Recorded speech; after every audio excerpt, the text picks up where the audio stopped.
యేసుక్రీస్తు నామములో మీ అందరికీ నా హృదయపూర్వకమైన వందనాలు. దేవుడి దినమంతా మీకు తోడై ఉండి మిమ్మల్ని ఆశీర్వదించును గాక.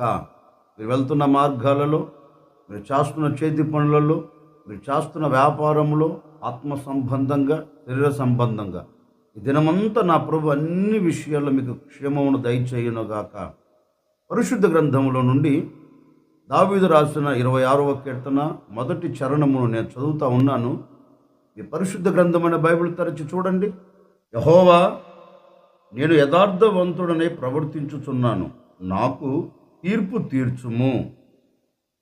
దావీదు దేవుని సన్నిధిలోనికి వెళ్ళి, దావీదు రాజుగారు దేవుని సన్నిధిలో ఒక చిన్న ప్రార్థన చేస్తున్నాడు. ఏమని ప్రార్థన చేస్తున్నారు అంటే, తన వ్యక్తిగత జీవితమును గూర్చి, తనలో ఉన్న యథార్థతను గూర్చి, తనలో ఉన్న నమ్మకమును గూర్చి, దేవుని యందలి నమ్మకమే కానివ్వండి, దేవుని యందలి విశ్వాసమే కానివ్వండి, దేవుని యందలి యథార్థమైన బ్రతికే కానివ్వండి, తన వ్యక్తిగత జీవితాన్ని దేవుని ఎదుట నిలబెట్టి దేవునితో చెప్తున్నారు, అయ్యా, నేను ఎంత యథార్థంగా ప్రవర్తించుచున్నానో, నేను ఎంత యథార్థంగా నడిపించబడుతున్నానో నీకు తెలుసు కదా.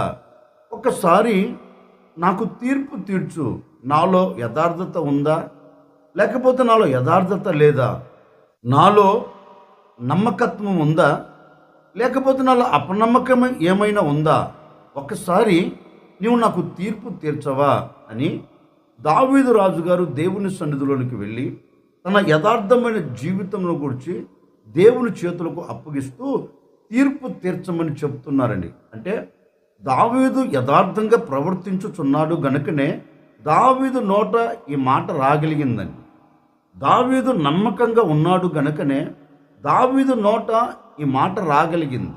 నిజమే, ఈ రోజున మనం దేవుని సన్నిధిలోనికి వచ్చి, నాలో యథార్థత ఉందయ్యా, నేను నమ్మకంగా బ్రతుకుతున్నాను అనే మాట మనం దేవునితో చెప్పలేమండి. ఎందుకంటే మన హృదయములో ఎక్కడో అపనమ్మకం, మన హృదయములో ఎక్కడో యథార్థత లేకుండా దేవునికి అవిధేయులుగా బ్రతుకుతున్నాం. యథార్థమైన జీవితం లేక మనము దేవునితో చెప్పలేము, నేను యథార్థవంతుడను అని. కానీ ఈ భక్తుడు అంటారు, నేను యథార్థంగా ఉన్నానయ్యా, నేను యథార్థంగా బ్రతుకుతున్నానయ్యా, ఒక్కసారి నాకు తీర్పు తీర్చు, నీ కనుదృష్టి పెట్టి నాకు తీర్పు తీర్చు. దావీదు దేవుని సన్నిధిలోనికి వెళ్ళి ఈ మాట ఎందుకు చెప్పింటారు? దావీదు దేవుని సన్నిధిలోనికి వెళ్ళి ఈ మాట దేవుణ్ణి ఎందుకు అడిగింటారు అంటే, దేవుడు ఎవరు అంటే మనిషి హృదయమును పరిశీలన చేయగలిగిన వాడు. మానవుని హృదయములో ఆలోచన పుట్టక తొలికే ఆయన మానవుని హృదయములో ఆలోచన ఎరగగలిగిన దేవుడు. అందుకే దావీదుకు తెలుసు, నా హృదయమును పరీక్షించగలిగిన దేవుడు ఉన్నారు, నా హృదయమును పరిశోధించగలిగిన దేవుడు ఉన్నారు, నా హృదయములో యథార్థమైన బ్రతుకు ఉందా, యథార్థమైన జీవితము లేదా, దాన్ని గమనించగలిగిన దేవుడు ఉన్నారు. మానవుడు నా హృదయాన్ని గమనించకపోవచ్చు, మనిషి నా హృదయమును గురించి తెలియకపోవచ్చు, కానీ నా హృదయములో ఆలోచన పుడుతున్న ఆలోచన ఎరగగలిగిన దేవుడు ఉన్నాడు అని దేవుని యొద్దకు వెళ్ళి దేవుని సన్నిధిలో అడుగుతున్నాడు. నేను అనే మాట, దావీదు రాజు కదా, మనుషులు అందరి ఎదుట యథార్థంగా బ్రతకవచ్చు, మనుషులందరి ఎదుట నమ్మకంగా ఉన్నారని నటించవచ్చు. కానీ దావీదుకు తెలుసండి, నేను మానవులను మోసం చేయొచ్చు, నా ఎదుట నిలబడిన వ్యక్తులను నేను మోసం చేయవచ్చు, నేను యథార్థంగా, నేను నమ్మకంగా, నేను దేవుని యందు విశ్వాసంతో ఉన్నానని ఎదుటి వ్యక్తులు మోసం చేయొచ్చు, కానీ నేను దేవునిని మోసం చేయలేను కదా అని దావీదు దేవుని సన్నిధిలోనికి వెళ్ళి దేవునితో చెప్తున్నారు, ఒక్కసారి నా యథార్థత విషయంలో ఆలోచించయ్యా, నేను ఎంత యథార్థంగా ప్రవర్తించుచున్నానో నీకు తెలుసు కదా, నాకు తీర్పు తీర్చవా అంటున్నాడు దావీదు. దేవుని హృదయంలో కూడా ఉన్న ఆశ ఏంటంటే, నా చేతులతో చేయబడిన వారు, నా పోలికలో తయారు చేయబడిన వ్యక్తులు నేను యథార్థంగా బ్రతికినట్లుగా, నేను యథార్థంగా జీవించినట్లుగా, నా పోలికలో తయారు చేయబడిన ఈ మానవులు యథార్థంగా బ్రతకాలని కోరుకునే దేవుడండి, యథార్థంగా జీవించాలని ఆశపడే దేవుడండి. మరి ఆ యథార్థంగా బ్రతకాలి అని కోరుకున్న ఆ దేవుని సన్నిధిలో, ఆ దేవుని ఎదుట మనం యథార్థంగా ఉన్నామా, లేకపోతే యథార్థతను విడిచి మనం ప్రవర్తిస్తున్నామా? నమ్మకంగా ఉన్నామా? లేకపోతే అపనమ్మకమైన జీవితంతో మన మనుగడ ముందుకు తీసుకుని వెళుతున్నామా? ఒక్కసారి ఆలోచించాలండి. ఎందుకని ఇంతకాలం మనం దేవునికి దూరమైపోతూ, ఇంతకాలం దేవుని సన్నిధిని ఆశ్రయిస్తున్నామని మనం ఆశ్రయిస్తూ మన బ్రతుకులో యథార్థత లేక బ్రతికి ఉన్నంత కాలం ఏ ఒక్క దీవెన మనం పొందుకోలేం. అందుకే దావీదు అంటారు, ఒక్కసారి నన్ను పరీక్షించయ్యా, నన్ను పరిశోధించు, నేను నీ సన్నిధిలో ఎంత యథార్థంగా ప్రవర్తించుచున్నానో నాకు తీర్పు తీర్చు అంటాడండి. నిజమే, ఒక వ్యక్తి దేవుని సన్నిధిలో యథార్థంగా ప్రవర్తిస్తే ఆ వ్యక్తికి ఏం కలుగుతుంది? దావీదు అంటాడు కదా, నేను యథార్థంగా ప్రవర్తించుతున్నాను అంటాడు. మరి ఒక వ్యక్తి దేవుని సన్నిధిలో యథార్థంగా ప్రవర్తిస్తే, యథార్థమైన బ్రతుకుతో నడిపించబడితే ఆ వ్యక్తికి కలిగే దీవెన ఏంటి? పరిశుద్ధ గ్రంథంలో నుండి రాజుల 2వ గ్రంథం 20వ అధ్యాయం 3వ వాక్యాన్ని నేను చదువుతూ ఉన్నాను. ఈ పరిశుద్ధ గ్రంథమైన బైబిల్ తెరిచి చూడండి. యెహోవా యథార్థ హృదయుడనై సత్యముతో నీ సన్నిధిని నేను ఎట్లు నడుచుకుంటునో, నీ దృష్టికి అనుకూలముగా సమస్తమును నేను ఎట్లు జరిగించుతునో కృపతో జ్ఞాపకం చేసుకోమని హిజ్కియా కన్నీళ్లు విడుచుచు యెహోవాను ప్రార్థించెను. దైవ సేవకుడు రాజైన హిజ్కియా యొద్దకు వచ్చి హిజ్కియాతో ఒక మాట అన్నాడు. రాజుగారు, దేవుడు చెప్పమన్నారు, నీకు మరణం సమీపంగా ఉందట, నీకు మరణకాలం దగ్గర పడింది, నువ్వు మరణించబోతున్నావు, దేవుడు చెప్పమన్నారు కనుక నేను నీ యొద్దకు వచ్చి చెప్తున్నాను అని దైవ సేవకుడు రాజుతో ఈ మాట చెప్పి తిరిగి వెళుతున్నాడండి. అంతలో రాజైన హిజ్కియా చేసిన పని ఏంటంటే, తిన్నగా దేవుని సన్నిధిలోనికి వెళ్ళాడు. తిన్నగా దేవుని సన్నిధిలోనికి వెళ్ళి దేవుని పాదాలు పట్టుకొని దేవుని సన్నిధిలో ఒక చిన్న ప్రార్థన చేస్తున్నాడు. ఏమని ప్రార్థన చేస్తున్నాడు అంటే, ఆయన చేసిన కార్యాల గురించి దేవుని సన్నిధిలో చెప్పట్లేదండి. నేను రాజ్యం కొరకు ఇంత ప్రయాసపడ్డానయ్యా, ఈ రాజ్యంలో ఉన్న మనుషుల కొరకు ఇంత కష్టపడ్డాను, ఇవన్నీ ఏం చెప్పట్లేదండి. దేవుని సన్నిధిలోనికి వెళ్ళాడు, తను తగ్గించుకున్నాడు, దేవుని పాదాలు పట్టుకున్నాడు. దేవుని పాదాలు పట్టుకొని దేవునితో ఒక శ్రేష్టమైన మాట చెబుతున్నాడు. అయ్యా, నేను బ్రతికిన దినాళ్ళు, నేను నీ సన్నిధిని ఆశ్రయించినది మొదలుకొని ఈ క్షణము వరకు, నేను నిన్ను నమ్ముకున్నది మొదలుకొని, నీ మీద ఆధారపడినది మొదలుకొని ఈ క్షణము వరకు నేను ఎంత యథార్థముగా ప్రవర్తించుచున్నానో సమస్తము నీకు తెలుసు కదా. నీ సన్నిధిలో నేను ఎట్లు బ్రతికానో, నీ సన్నిధిలో నేను ఎట్లు నడిపించబడుతున్నానో, నీ సన్నిధిలో ఎంత యథార్థంగా ఎంత న్యాయబద్ధంగా నడిపించబడుతున్నానో సమస్తమును చూస్తున్నావు కదా, సమస్తమును ఎరిగిన దేవుడవు కదా. ఒక్కసారి నన్ను జ్ఞాపకం చేసుకోకపోయావా? నా యథార్థతను బట్టి, నీ సన్నిధిలో నేను నడిపించబడిన విధానమును బట్టి, నీ యందలి నేను నమ్మకంగా బ్రతికిన బ్రతుకును బట్టి ఒక్కసారి కృపతో నన్ను జ్ఞాపకం చేసుకోయా అని రాజైన హిజ్కియా దేవుని సన్నిధిలోనికి వెళ్ళి దేవుని సన్నిధిలో ఒక చిన్న ప్రార్థన చేస్తున్నాడండి. చిన్న ప్రార్థన చేస్తుంటే దేవాది దేవుడు అతని యథార్థతను చూచాడు. అతనికి కలిగిన స్థితిని చూడలేదండి. అతను ఏ స్థితిలో ఉండి నాకు మొరపెడుతున్నా ఇవన్నీ చూడలేదండి. దేవుడు చూచినది ఒకటే. ఏం చూచారు అంటే, హిజ్కియా రాజు హృదయములో ఉన్న యథార్థతను చూచాడు. హిజ్కియా రాజు దేవుని సన్నిధిలోనికి వెళ్ళి తనకు కలిగిన వేదనను బట్టి, తనకు కలుగుతున్న బాధను బట్టి, తనకు కలిగిన మరణమును బట్టి దేవుని సన్నిధిలోనికి వెళ్ళి దేవుని సన్నిధిలో ఒక చిన్న ప్రార్థన చేస్తున్నాడు. అయ్యా, ఒకసారి కృపతో నన్ను జ్ఞాపకం చేసుకో. నీ కృప లేకపోతే నేను బ్రతకలేను, నీ కృప లేకపోతే నాకు మనుగడ లేదు, నీ కృప లేకపోతే నేను జీవించలేను. కనుక నేను ఎంత యథార్థంగా ప్రవర్తించుచు నీ సన్నిధిలో బ్రతుకుతున్నానో నీకు సమస్తం తెలుసు కదా. నీ సన్నిధిలో నేను ఎంత నమ్మకంగా జీవిస్తున్నానో సమస్తం నువ్వు ఎరిగిన దేవుడవు కదా. ఒక్కసారి నన్ను కృపతో జ్ఞాపకం చేసుకో అని యథార్థత విషయంలో దేవుని సన్నిధిలోనికి వెళ్ళి తన యథార్థతను దేవునితో చెప్తున్నాడు. ఆ రోజు దావీదు చెప్పినట్లుగానే దావీదు దేవుని సన్నిధిలోనికి వెళ్ళి నేను యథార్థంగా ప్రవర్తించుచున్నాను అన్నట్లుగా ఈ హిజ్కియా రాజు కూడా దేవుని సన్నిధిలోనికి వెళ్ళి దేవుని పాదాలు పట్టుకొని ఒకటి అంటున్నాడు, యథార్థంగా నేను ప్రవర్తించుచున్నాను కదా, యథార్థంగా నీ సన్నిధిలో నేను నడిపించబడుతున్నాను కదా, ఎక్కడ నేను అన్యాయం చేయలేదే, ఎక్కడ నేను యథార్థతను విడిచి తిరగలేదే, నేను నీ సన్నిధిలో నమ్మకంగా జీవిస్తున్నాను కదా, మరి ఒక్కసారి నా యథార్థతను బట్టి నీ సన్నిధిలో నడిపించబడుతున్న విధానమును బట్టి ఒక్కసారి నన్ను కృపతో జ్ఞాపకము చేసుకో అని ఈ హిజ్కియా రాజు దేవుని సన్నిధిలోనికి వెళ్ళి కన్నీరు కార్చినట్లుగా ప్రార్థించినట్లుగా లేఖనము చెప్తుందండి.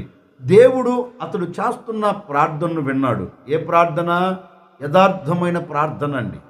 యథార్థతను విడిచిన ప్రార్థన కాదు, నమ్మకత్వమైన ప్రార్థన.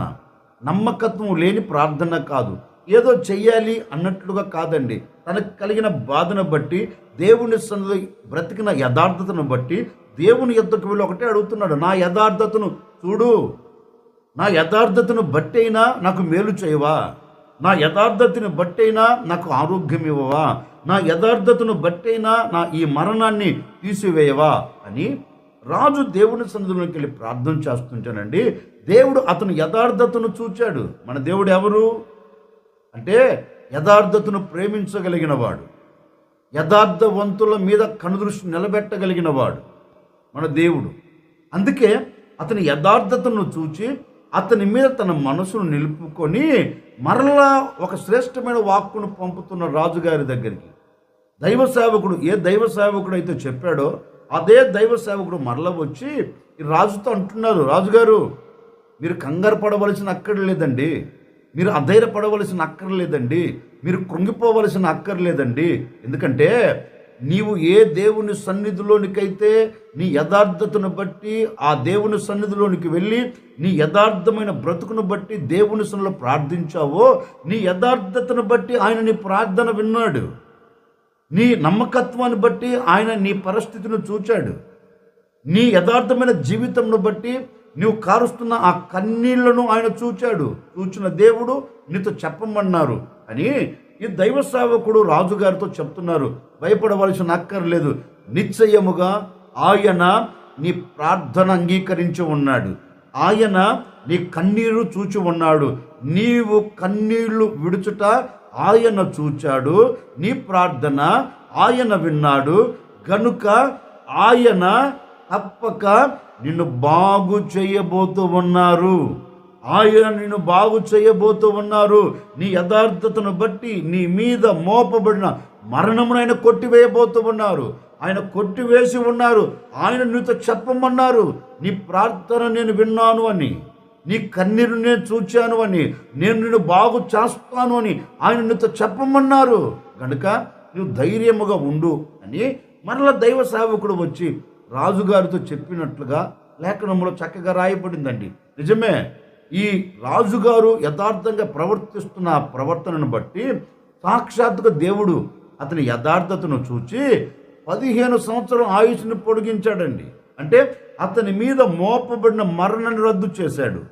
అతని జీవితంలో అద్భుతమైన కార్యం జరిగించాడు. అతని కంట కన్నీరు లేకుండా తుడిచివేశాడు. అతని హృదయంలో ఆనందాన్ని కలగచేశాడు. కారణం ఏంటి అంటే అతడు దేవుని సన్నిధిలో యథార్థంగా ప్రవర్తిస్తూ వస్తున్నందువలన దేవుడు అతనిని జ్ఞాపకము చేసుకొని అతని కంట కన్నీరు లేకుండా తుడిచివేశాడు. అతని శరీరంలో ఆరోగ్యము దయచేశాడు. అతని బాగు చేశాడు. అతని దినాలను పొడిగించాడు. అతని జీవితపు మనుగడ ఆశీర్వాదకరంగా ముందుకు తీసుకొని వెళ్ళాడు. కారణం ఏంటి అంటే లేఖనం ఉంటుంది, అతడు యథార్థంగా ప్రవర్తిస్తున్నందువలన ఆ యథార్థతను బట్టి దేవుడు అతని పట్ల అద్భుతం చేశాడు. ఓ సేవకుడిగా ఈ ఉదయకాల సమయంలో నేను కూడా మీతో చెప్పాలి అనుకున్న నా దేవుని సందేశం ఏంటి అంటే, బహుశా ఈ క్షణం వరకు, ఈ నిమిషం వరకు, ఈ మాటలు వింటున్న ఈ క్షణం వరకు ఒకవేళ నీవు యథార్థమైన బ్రతుకు లేక యథార్థతను విడిచి నమ్మకమైన జీవితము లేకుండా అపనమ్మకమైన బ్రతుకుతో ఊగిసలాడుతున్నావేమో నాకు తెలియదండి. నీ కుటుంబంలో యథార్థత లేక, నీ సంఘములో యథార్థత లేక, నీ బ్రతుకులో యథార్థత లేక ఈనాటి వరకు సమస్తం నీకు దూరం అయిపోతూ కన్నీరు కారుస్తున్నావేమో. ఒకసారి ఆలోచించి ఈ దినము నీవు ఒక నిర్ణయం తీసుకొని నీవు దేవుని సన్నిధిలో యథార్థంగా నడిపించబడగలిగితే, నీవు దేవుని సన్నిధిలో యథార్థమైన వ్యక్తిగా నీవు ముందుకు సాగి వెళ్ళగలిగితే, నీ అపనమ్మకాన్ని తీసివేసుకొని నీ మనసు దేవుని మీద నిలుపుకొని నీవు దేవుని సన్నిధిలో యథార్థవంతుడిగా, నీవు దేవుని సన్నిధిలో యథార్థవంతురాలిగా నీవు అడుగులు వేయగలిగితే, ఈ క్షణం వరకు నువ్వు చూచిన కన్నీరు కావచ్చు, ఈ క్షణం వరకు నువ్వు చూచిన పరిస్థితులు కావచ్చు, ఈ క్షణం వరకు నువ్వు ఎదుర్కొంటున్న ఆటంకాలు కావచ్చు, ఈ క్షణం వరకు నువ్వు పడుతున్న ప్రయాసంలో కావచ్చు, ఏదైనా కావచ్చు. ఒకవేళ వేదన కలుగుతూ కన్నీళ్ళ మధ్యలో నీ జీవితపు మనుగడ సాగించుకుంటూ వెళుతున్నావేమో నాకు తెలియదండి. ఈ ఉదయకాల సమయంలో ఒక సేవకుడిగా మీతో చెబుతున్నాను, యథార్థంగా నీవు దేవుని సన్నిధిలో ప్రవర్తించగలిగితే, యథార్థవంతుడిగా యథార్థవంతురాలిగా నీవు దేవుని సన్నిధిలో నిలబడగలిగితే, ఈ దినము నుండి నా ప్రభువు నీ మీద మోపబడిన ఆటంకాలన్నింటినీ కొట్టివేయబోతూ ఉన్నాడు, ఆటంకాలన్నింటినీ తీసివేయబోతూ ఉన్నాడు. నీవు సమాజంలో ఆశీర్వాదకరంగా నిలబడినట్లుగా, నీవు సమాజంలో దీవెనకరంగా మలచబడినట్లుగా, నీవు సమాజంలో దీవెనకు నాంది పలుకున్నట్లుగా, నీ కంట కన్నీరు లేకుండా, నీ మనసులో వేదన లేకుండా, నీ కుటుంబంలో అసమాధానం లేకుండా నా దేవుడు ఈ దినము ఒక అద్భుతమైన కార్యం జరిగించబోతూ ఉన్నాడు. ఈరోజు విశ్వసించి నీ హృదయంలో యథార్థతను కోరుకోగలిగితే, ఈరోజు విశ్వసించి నీవు దేవుని సన్నిధిలో యథార్థమైన ప్రవర్తనతో నువ్వు నడిపించబడగలిగితే, నిశ్చయముగా మాట ఇచ్చిన దేవుడు మాట తప్పకుండా నీ పట్ల కార్యం జరిగించబోతూ ఉన్నాడు. ఈ దినము మొదలుకొని ఆయన నీతో కూడా నిలిచి, నీతో కూడా నడిచి, నీతో కూడా ఉండి నీ కుటుంబాన్ని దీవెనకరంగా నా దేవుడు మార్చబోతూ ఉన్నారు. గనుక నీవు ఈ ఉదయకాల సమయంలో యథార్థమైన బ్రతుకుతో నడిపించబడాలని నీవు మనసారా కోరుకోగలిగితే, నీవు మనసారా ఆశపడగలిగితే, నిశ్చయముగా నా ప్రభు నీ యథార్థతను బట్టి నీకు ఆరోగ్యం దయచేయబోతూ ఉన్నాడు. నీ యథార్థతను బట్టి నీ కుటుంబానికి క్షేమం దయచేయబోతూ ఉన్నాడు. నీ యథార్థతను బట్టి నీ చేతి పన్ను ఆశీర్వదించబోతూ ఉన్నాడు. నీ యథార్థతను బట్టి నువ్వు చేస్తున్న ఉద్యోగంలో ప్రమోషన్ కలగ చేయబోతూ ఉన్నాడు. నీ యథార్థతను బట్టి నీ చదువుల రంగాల్లో నా దేవుడు జయములు కలగ చేయబోతూ ఉన్నాడు. నీ యథార్థతను బట్టి నా ప్రభు పరలోక పట్టణమును నీకు అప్పగించబోతూ ఉన్నాడు. గనుక నీవు ఇది మొదలుకొని యథార్థంగా నీవు దేవుని సన్నిధిలో ప్రవర్తించగలిగితే, నిశ్చయముగా శ్రేష్టమైన ప్రతి ఈవి నీవు పొందేదవుగాక మనసారా కోరుకుంటున్నానండి. ఈ దినము నుండి నువ్వు యథార్థమైన ప్రవర్తనతో నీవు ప్రవర్తించగలిగితే, యథార్థమైన మనసుతో నువ్వు నడిపించబడగలిగితే, నీకు క్షేమం కలగబోతుంది, నీకు ఆరోగ్యం కలగబోతుంది, నీకు నెమ్మది కలగబోతుంది, నీ కుటుంబంలో సమాధానం నిలిచి ఉండబోతుంది, ఆటంకాలు తొలగిపోతున్నాయి. ఆశీర్వాదకరమైన మార్గాలలో నా ప్రభు చెయ్యి పట్టుకొని మిమ్మల్ని అందరినీ నడిపించబోతూ ఉన్నాడు. ఈ దినమంతా నీవు యథార్థంగా బ్రతుకుదువుగాక. ఈ బ్రతుకు దినములన్నిట యథార్థమైన ప్రవర్తనతో నువ్వు సాగి వెళ్ళుదువుగాక. తలలు వంచండి. వచ్చిన ప్రార్థన. ఆశ్చర్యకరుడు మీకు స్తోత్రాలు చెల్లిస్తూ ఉన్నాము తండ్రి. మీరంతైనా సర్వశక్తి కలిగిన దేవుడు, గడిచిన దినాలన్నిట మీ సురక్షిత రెక్కల నీడలు మీరు మమ్మల్ని దాచి క్షేమమును మీరు కలగచేస్తూ వచ్చారు. మరొక దినాన్ని మీరు మాకు దయాకిరీటముగా ధరింపచేశారు. ఈ దినమంతా నాయన మీ సన్నిధిని మాతో కూడా నిలబెట్టండి. నిజమే, మేము నీ సన్నిధిలో యథార్థంగా ప్రవర్తించగలిగితే మా కన్నీరు, మా కష్టం, మా వేదనలన్నీ తీసివేస్తున్న మాట ఇచ్చి ఉన్నారు. నిజమే, నీ సన్నిధిలో ఇది మొదలుకొని యథార్థంగా ప్రవర్తిస్తాం నాయన. మాకు దీవెన కలుగునట్లుగా, మాకు మేలు కలుగునట్లుగా, మేము ఆశీర్వాదకరంగా నడిపించబడినట్లుగా మీరు సహాయం చేయండి. మీరు మాతో ఉండండి, మాతో నిలిచి కార్యాలు మీరు జరిగించి ఈ మాటలు విన్న ప్రతి కుటుంబాన్ని కూడా మీరు దీవించి ఆశీర్వదించి నానాటికి బలాభివృద్ధిని కలగ చేయమని యేసు నామములో అడిగి వేడుకొనుచున్నాము తండ్రి. ఆమెన్. ఈ దినమంతా నా ప్రభు మీకు తోడై ఉండి మీరు చేస్తున్న వ్యాపారంలో, చేస్తున్న చేతి పనిలో, చేస్తున్న ఉద్యోగాలలో మీ యథార్థతను బట్టి మీ కుటుంబాలన్నిటినీ నా ప్రభు ఆశీర్వదించును గాక. ఆమెన్.